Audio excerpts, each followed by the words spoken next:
Last week, I gave you a challenge to look at your sleep hygiene. I'm interested to hear how it went, so you can drop me a comment into the chat or on our blog post about sleep or message me on Facebook.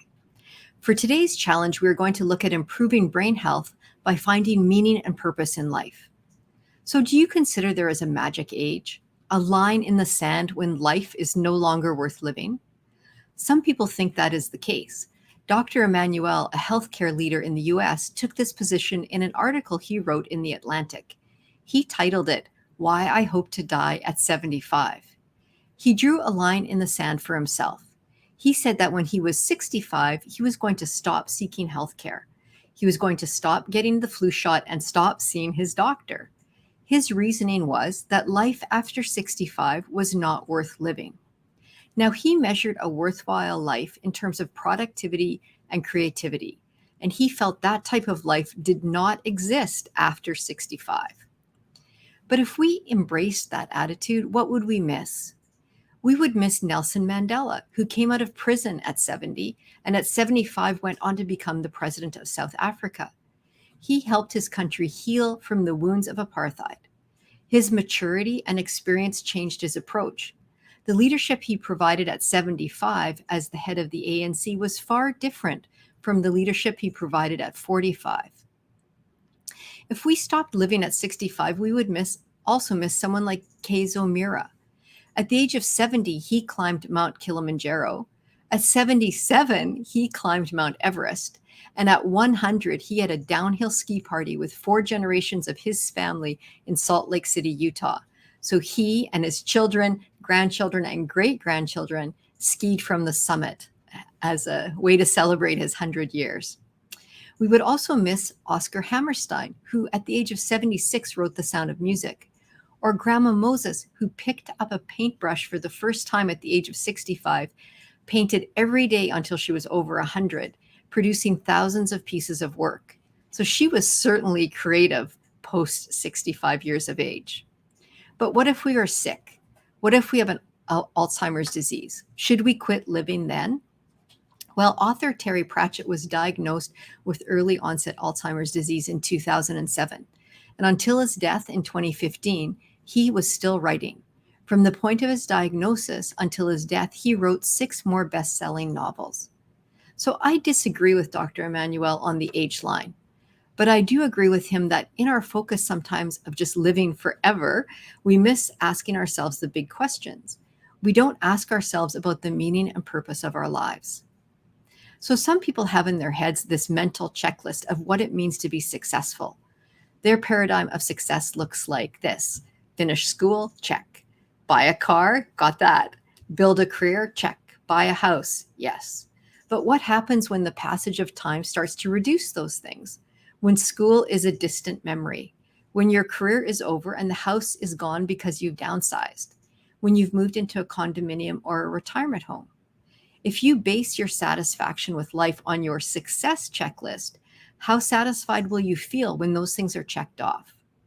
So the trick is to shift from measuring your life in terms of success to measuring it on a scale of significance. Focus on the relationships that are significant to you. Put more emphasis on the ways you can contribute. This is an important paradigm shift to make.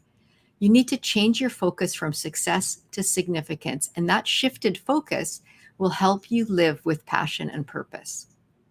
So I want to tell you an anecdote. I attended the funeral of a man I didn't know at all.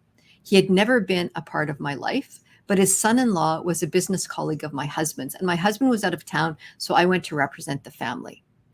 At the end of the service, his daughter got up to talk about her dad. She talked about the relationship she had with him, and she was, quite candid about how rocky it had been at times.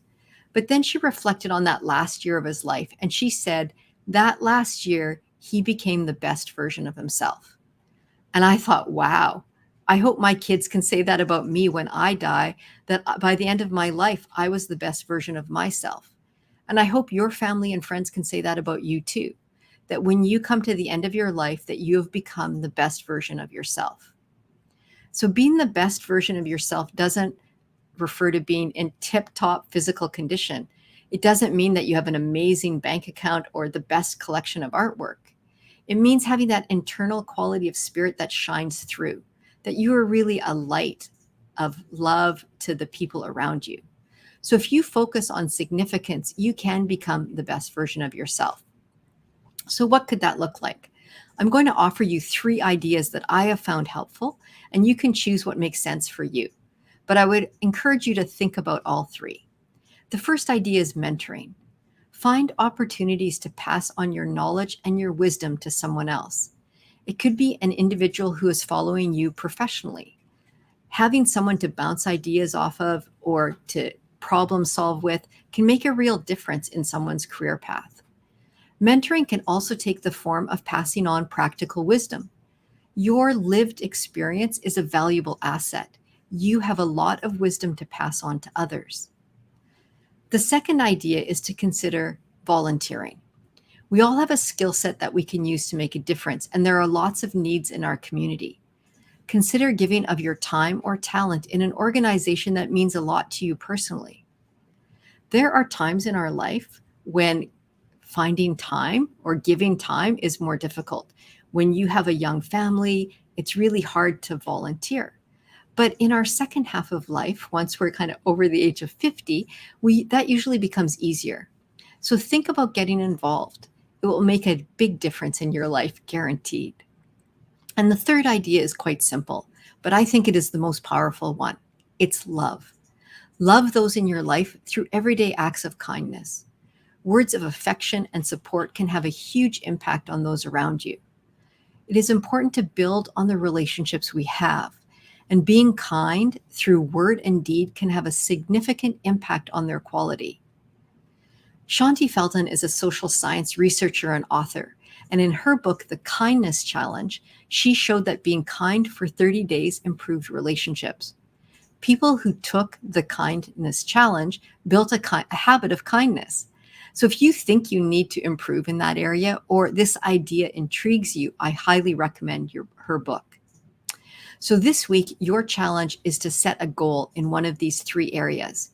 Reflect on the opportunities you have to mentor, volunteer, or love, and set a challenge goal for yourself this week.